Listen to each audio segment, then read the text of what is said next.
우리가 하나님 앞에서 영적인 존재로 영성을 키워가는 데 있어서 첫 번째로 중요한 것은 예배의 영성, 공예배를 통해서 하나님을 만나잖아요. 그래서 난 예배 때 오셔서 말씀을 또 듣고 또 찬송하고 또 하나님 예배했던 그런 모든 것들이 하나님께서 기뻐하시는 예배죠. 그리고 또 한 가지는 소그룹의 영성이 또 필요합니다. 교회의 공동체를 이루면서 서로 교제하고 또 함께 교회를 세워나가면서 서로 간의 신자와 신자와의 관계 속에서 사랑과 은혜를 나누고 누리는 소그룹의 영성이 필요하고요. 또 한 가지로는 이제 개인의 영성, 하나님과의 1대1의 관계 속에서 스스로 말씀의 은혜를 스스로 이렇게 말씀을 읽고 또 묵상하고 하나님을 예배하고 나와 하나님과의 1대1의 관계를 유지하는 그 개인의 영성이 필요합니다. 그렇게 하기 위해서 우리가 배워가는 것이 바로 큐티인데요. 큐티는 단순히 말씀 묵상만을 의미하는 건 아니고요. 말씀을 통해서 하나님과 교제하고 또 기도하고 또 하나님을 찬송하는 그런 모든 영적인 의미에서 예배의 삶까지 나아가야 되는 거거든요. 근데 그 중에서 제일 중요한 게 말씀을 묵상하는 거죠. 그러면 기독교 자체가 말씀의 종교이기 때문에 여러분이 예수님을 믿는 그 순간부터 나는 말씀과 함께 하겠습니다 라고 하는 그 결단이 있는 거예요. 그래서 말씀과 관계없는 신앙생활이라는 게 사실 있을 수가 없기 때문에 여러분이 좋으나 싫으나 여러분의 의지와 상관없이 계속 말씀과 함께 하지 않으면 신앙이 하나님 앞에 바르게 세워지지 않고 자라나지 않죠. 근데 큐티를 한다고 할 때 어떻게 큐티를 해야 될지 참 어려움을 겪잖아요. 그 방법론적인 부분에 있어서 몇 주 동안 말씀을 드렸고요. 오늘 그것과 함께 작년에 이맘때쯤 큐티의 10가지 목적에 대해서 한번 나누었는데 다시 좀 복습하는 측면에서 좀 살펴보려고 합니다. 한번 PPT를 한번 좀 보시면요. 큐티의 10가지 목적, 그 첫 번째를 한번 좀 보시겠습니다. 네. 첫 번째는 예수님을 더욱 알기 위함이죠. 그러니까 요한복음 17장 3절 우리 같이 읽어보겠습니다. 영생은 곧 유일하신 참 하나님과 그가 보내신 자 예수 그리스도를 아는 것이니이다. 아멘. 하나님을 곧 또 하나님의 아들 예수 그리스도를 알아가는 삶이 바로 영생이고 신앙생활이죠. 근데 이게 말씀이 없이 하나님을 알 수 없잖아요. 그래서 날마다 하나님을 알아가기 위해서 큐티를 하는 거죠. 큐티를 하는 것만큼 예수님을 알아가고 예수님을 배워가는 것입니다. 두 번째를 보시면요. 하나님과 교제하기 위함이죠. 골로새서 1장 20절 말씀 보시면 우리를 구원하신 그 목적이 하나님과 화목하게 되기 위해서, 하나님과 교제하기 위해서 우리를 구원하신 거예요. 그러니까 하나님께서 우리를 구원하신 이유는 우리와 대화하고 교제를 하기 위해서 하나님을 구원하신 건데, 우리가 구원받은 자로서 하나님과 교제하지 않으면 하나님으로서는 의미가 없잖아요. 그러니까 하나님과 더불어 교제하는 것은 우리에게 있어서도 의미가 있지만 하나님 아버지에게도 의미가 있어요. 우리가 묵상할 때 우리 마음이 기쁘지만 동시에 우리 하나님 아버지께서 기뻐하신 거죠. 왜냐하면 하나님의 음성을 들으려고 그러고 또 하나님과 또 친밀하게 나아오려고 하는 그런 모든 그 예배의 삶이 하나님의 큰 기쁨이죠. 세 번째를 보시면요. 성결한 삶을 살기 위함입니다. 같이 한번 읽어보겠습니다. 시작. 내가 주께 범죄하지 아니하려 하여 주의 말씀을 내 마음에 두었나이다. 아멘. 경건 생활을 하기 위해서는, 우리가 성결한 삶을 살기 위해서는 말씀을 함께 해야만, 하나님의 말씀이 내 안에 있어야만 우리가 세상의 유혹으로부터 이길 수 있고 또 주님과 떨어져 나가지 않죠.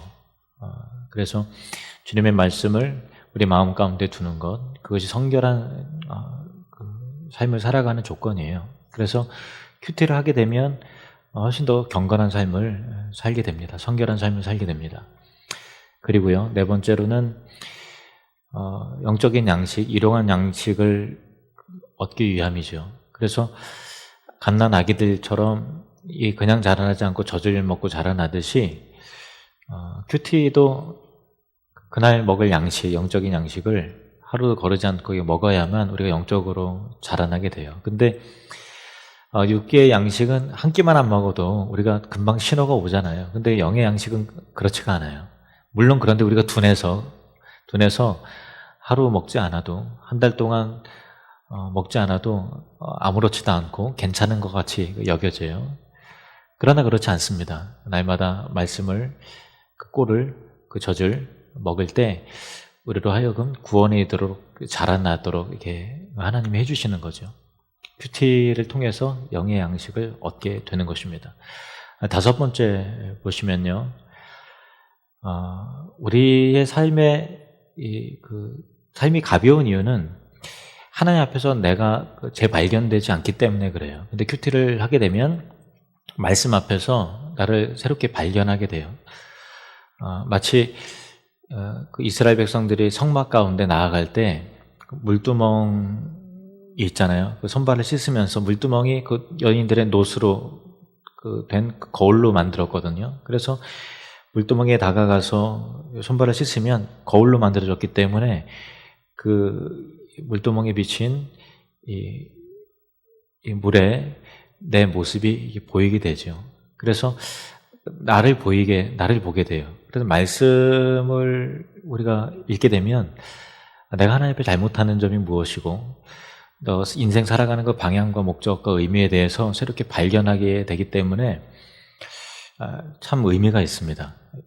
6번째를 보시면 하나님의 인도하심을 받습니다. 같이 읽겠습니다. 시작.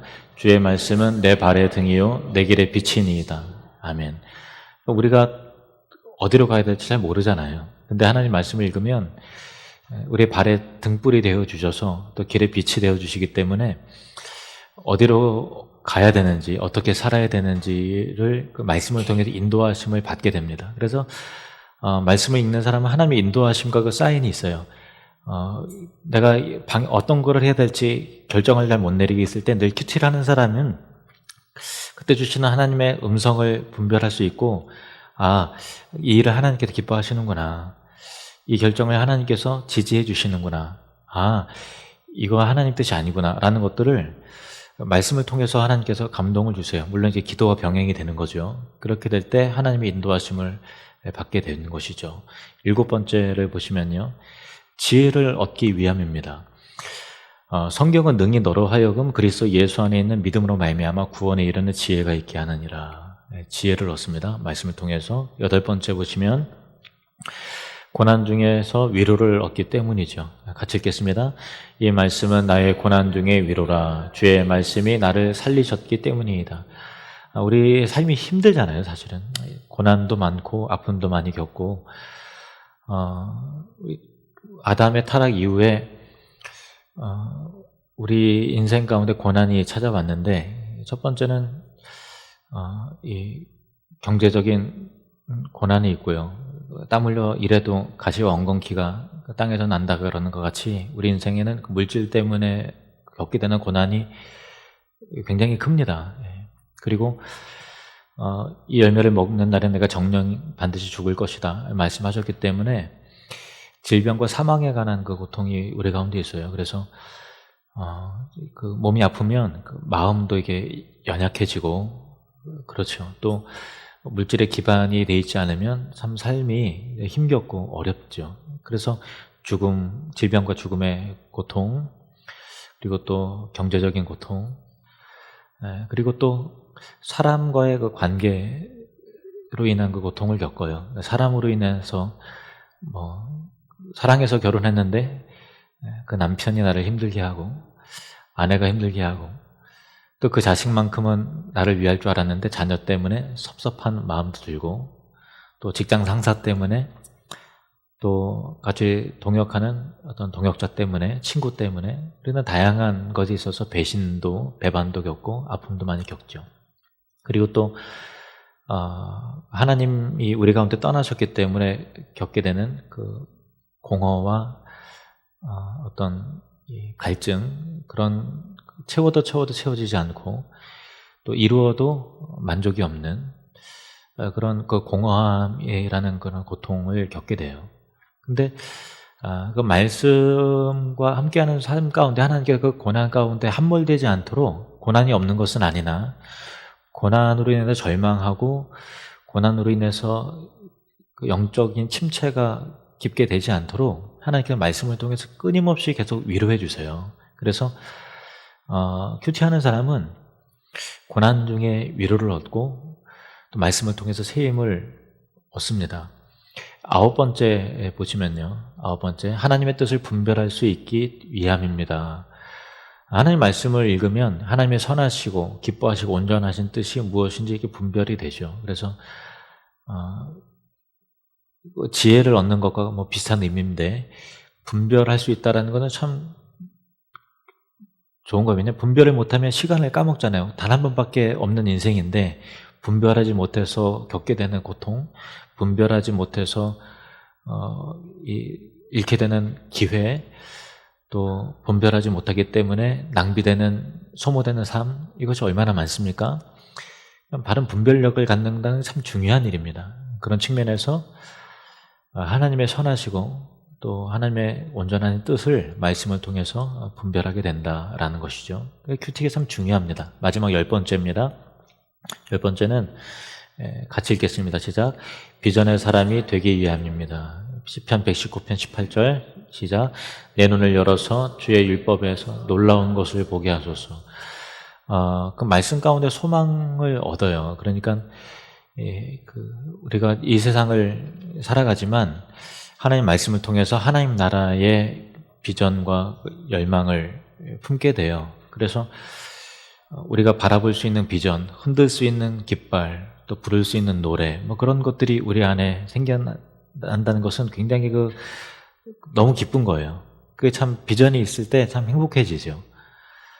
그것이 말씀을 통해서 하나님의 약속을, 말씀을 내가 붙들기 때문에 하나님의 약속을 통해 어떤 미래의 일들을 꿈꾸게 되고 또 소망 가운데 바라보게 돼서 비전의 사람이 되죠. 그래서 참 큐티 하게 될 때 얻게 되는 유익은 이처럼 큽니다. 물론 이거 외에도 더 많이 있죠. 10가지로 정리하면 이렇습니다. 그러면 큐티의 방법은 뭐냐? 첫 번째로 은혜되는 구절에 밑줄을 치는 거예요. 왜 밑줄을 치는가 하면은 우리가 의지적인 그런 게 없으면 그냥 한 장 읽었다, 3장 읽었다, 이걸로 끝나는 경우가 굉장히 많아요. 왜냐면 우리의 삶이 굉장히 바쁘기 때문에 저녁 읽어요. 그러면은 얼른 읽고서 자야 되는데 하는 시간이 있잖아요. 아침에 읽어요. 그러면 빨리 읽고서 출근해야 되는데 하루 종일 그 다음의 일들이 우리 현대인의 삶 가운데 계속 있단 말이에요. 그러니까 우리가 이게 집중을 한다는 거는 마음의 여유를 비우고 뒤에 있는 스케줄을 다 비우고 하나님 말씀을 집중한다는 거는 현 시대에 그게 참 어려운 일이에요. 그렇잖아요. 좀 어려운 일이에요. 그래서 의지적으로 말씀에 집중할 필요가 있어요. 우리가 연약하기 때문에. 기도할 때 자기도 모르게 졸고 딴 생각하듯이, 그래서 성경을 내가 하루에 3장씩 읽어야 되겠다 하면 3장은 읽었는데 뭘 읽었는지 모르는 그런 경우가 좀 허다하지 않습니까? 그래서 하루에 1장씩 읽 때 좀 정성을 기울여서 좀 묵상하는 마음으로 읽자라는 것인데, 그렇게 해서 필요한 도구가 이제 연필, 펜슬 한 자루는 필요합니다. 그래서 성경을 읽을 때 가장 감동이 되는 구절에 이 밑줄을 치는 거죠. 근데 어느 때는요, 밑줄 칠 내용이 없는 경우도 있어요. 예를 들면 오늘 큐티 본문이 사무엘하 1장이잖아요. 이제 다 같이 좀 묵상을 이따가 실습을 하면서 묵상하겠습니다만은 도무지 이게 어디다 밑줄을 쳐야 될지 모르겠는 본문이 계속 나와요. 그럴 때는 교훈을 적는 게 편해요. 왜냐면 밑줄을 딱 치면 설명 없이 교훈을 치면, 빗줄을 치면 이게 다 오늘 사무엘하 1장의 내용은 다 어두워요.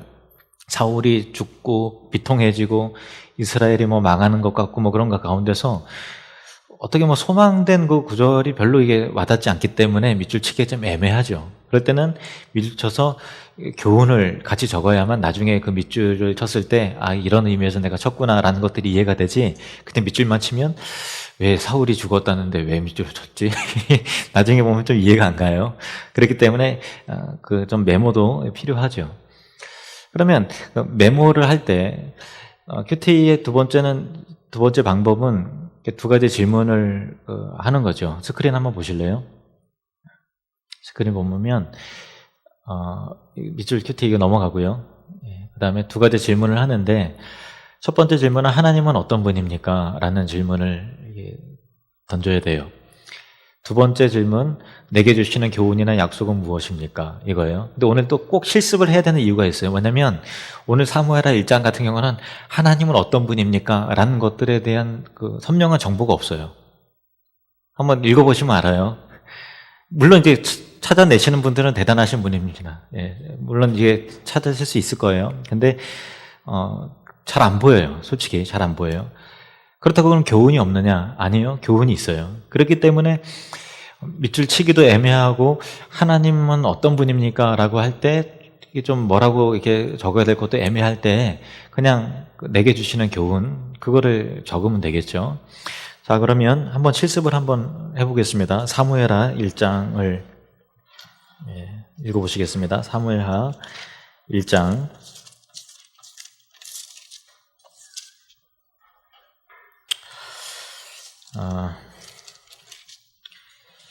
저와 한 절씩 교독을 하겠습니다. 어디다 밑줄을 칠지, 또 하나님은 어떤 분이신지, 그리고 또 내게 주시는 교훈은 무엇인지 그거 생각하면서 하나님에 대한 발견이 있으면 적으세요. 근데 이게 없으면 놔두셔도 돼요. 사울이 죽은 후에 다윗이 아말렉 사람을 쳐 죽이고 돌아와 다윗이 시글락에서 이틀을 머물더니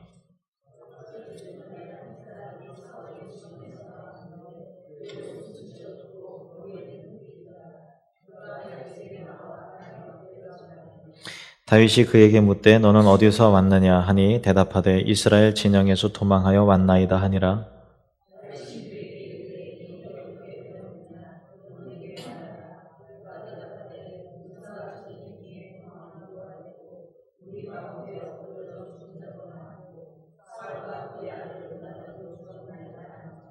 다윗이 자기에게 알리는 청년에게 묻되 사울과 그의 아들 요나단이 죽은 줄을 내가 어떻게 아느냐?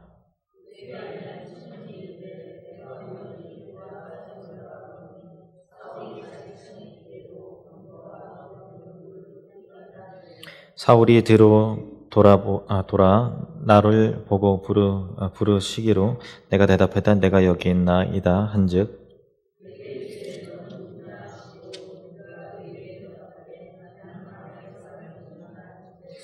또 내게 이르시되 내 목숨이 아직 내게 완전히 있으므로 내가 고통 중에 있나니 청하건대 너는 내 곁에 서서 나를 죽이라 하시기로.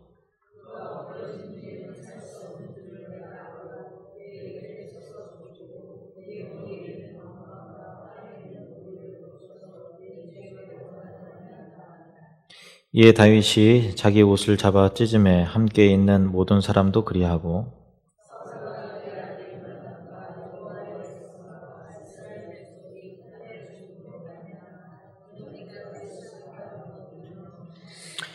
다윗이 그 소식을 전한 청년에게 묻되 너는 어디 사람이냐 대답하되 나는 아말렉 사람 곧 외국인의 아들이니이다 하니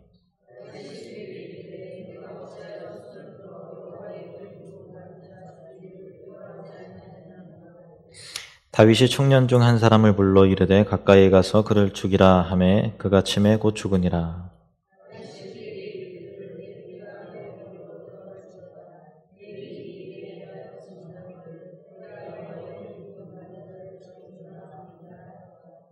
다윗이 이 슬픈 노래로 사울과 그의 아들 요나단을 조상하고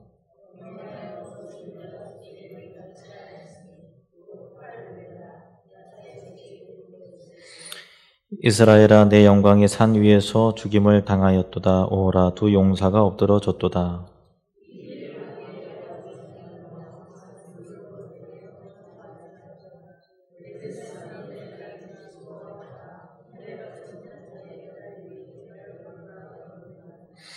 길보아 산들아 너희 위에 이슬과 비가 내리지 아니하며 재물 낼 밭도 없을지어다. 거기서 두 용사의 방패가 버린 바 됨이니라. 곧 사울의 방패가 기름 부음을 받지 아니함 같이 됨이로다.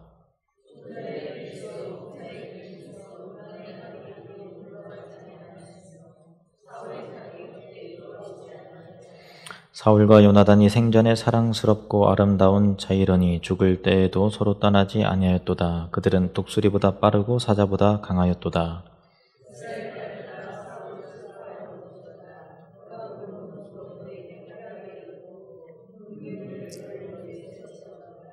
오라 두 용사가 전쟁 중에 엎드려졌도다. 요나단이 내 위에서 죽임을 당하였도다.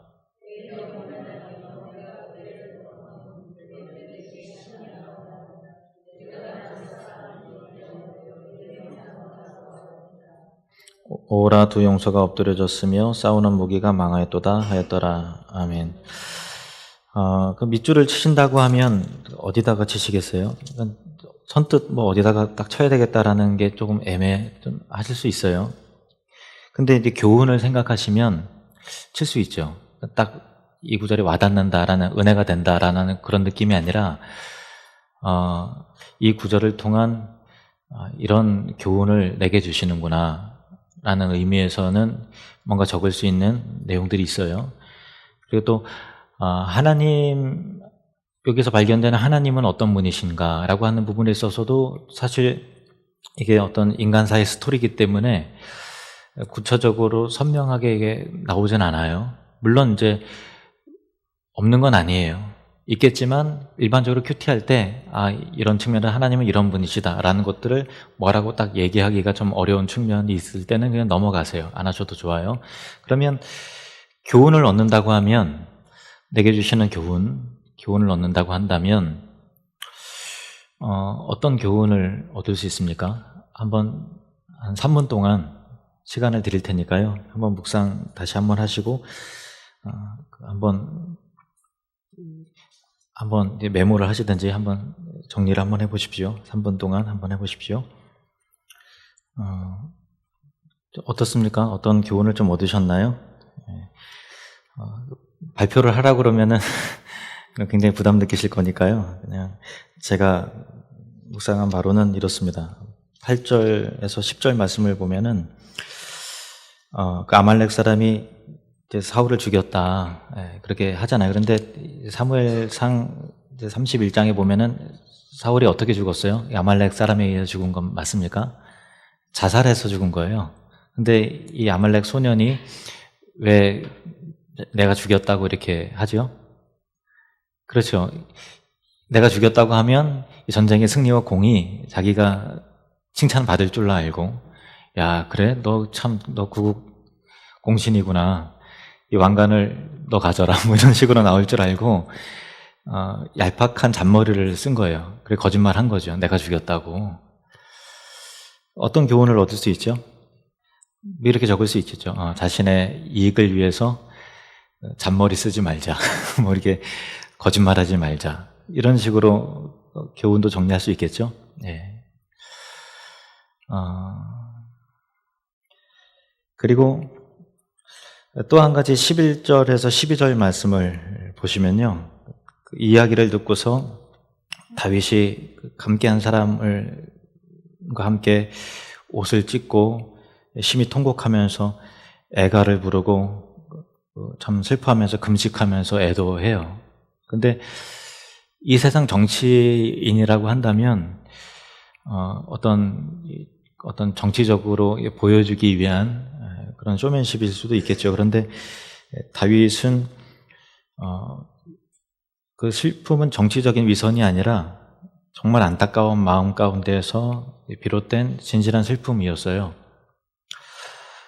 나를 사랑하는 사람의 비참한 일에 대해서는 우리가 쉽게 그 슬픔을 동참할 수 있지만, 나를 미워하고 나를 정말 힘들게 했던 사람이 불행해졌어요. 그럴 때 그 다윗처럼 슬픔에 동참할 수 있는 그런 사람이 되어야 되겠다. 그러니까 다른 사람의, 나를 힘들게 했던, 나를 미웠던 사람이 안 좋은 일을 겪었을 때 웃고 즐거워하기보다는 진심으로 그를 위해서 위할 줄 알고 또 사랑할 줄 아는 그 진실한 그 슬픔을 함께 나눌 줄 아는 그 사람이 되어야 되겠다. 다윗과 같은 마음을 품자. 뭐 이렇게 정리할 수 있겠죠. 그리고 또 한 가지는 좀 이거는 신학을 배우고 좀 성경을 좀 깊이 읽게 되면 보여지는 그런 부분인데요. 26절 보면은 내 형 요나단이여 내가 그대를 애통함은 그대는 내게 심히 아름다움이라 그대가 나를 사랑함이 기이하여 여인의 사랑보다 더하였도다 이렇게 돼 있잖아요. 그러니까 요나단은 두 왕국 사이에서 이게 끼어 있는 그 인물이죠. 그러니까 사울의 왕국, 인간이 세운 왕국에 또 끼어 있고 그러나 그의 마음은 또 다윗을 또 향한 그런 사랑이 있잖아요.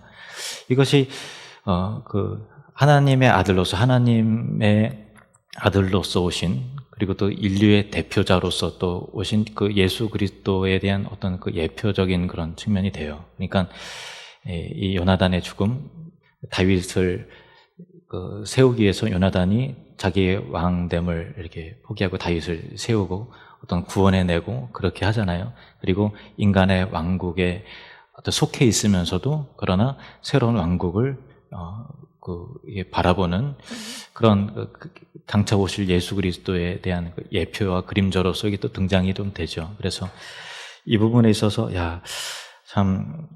나를 위해서 나를 구원하시기 위해서 죽으신 예수 그리스도에 대한 묵상과 통찰을 또한 얻을 수도 있죠. 구약의 모든 부분들이 예수 그리스도에 대한 예표와 또 그림자적인 모습들이 있기 때문에 그렇습니다. 여하튼 여러분들이 하나님 말씀을 묵상함을 통해서 주님을 더 많이 알아가고 그리고 또 비전의 사람, 또 소망의 사람, 또 사랑의 사람이 되기를 주님으로 축복합니다. 기도하겠습니다. 하나님 아버지, 주님의 귀하신 사랑과 은혜 감사합니다. 오늘도 사무엘하 1장을 큐티를 또 실습하면서 또 큐티의 그 중요한 여러 가지 의미에 대해서 살펴보았습니다. 참 우리는 너무나 바쁘고 또 고단합니다. 저녁에 퇴근하고 돌아와서는 씻고 또 자고 눕기에 바쁘고 또 아침에 일어나서는 또 분주히 또 출근을 준비해야 되고 그날 일정을 또 계획해야 되는 일에 바쁘고 또 이렇게 쳇바퀴 돌듯이 살아가는 삶 가운데 참 5분, 10분 하나 내기 힘들어하는 우리의 현실을 주님 긍휼히 여겨 주시옵소서. 그러나 주님과의 그 교제의 끈을 우리가 놓치지 않도록 이것이 내 생명보다 더 귀하다는 것을 우리가 알고 있기 때문에 하나님 다시 한번 큐티하기로 결단하며 우리 자신을 주님 앞에 드리길 원합니다. 날마다 한 장 한 장 기도함으로 또 묵상함으로 읽어갈 때 그날 필요한 이 영적인 양식을 우리에게 공급해 주시고 이 말씀을 통해서 우리를 위로해 주시고 새롭게 하셔서 정말 정신없이 달려가는 그런 삶이 아니라 말씀을 통해서 분명한 방향을 잡고 능력의 삶이 되는 비전의 삶이 되는 그런 축복을 누리는 말씀의 사람들, 말씀의 성도들이 될 수 있도록 주님 축복해 주시옵소서. 예수님의 이름으로 기도합나이다. 아멘.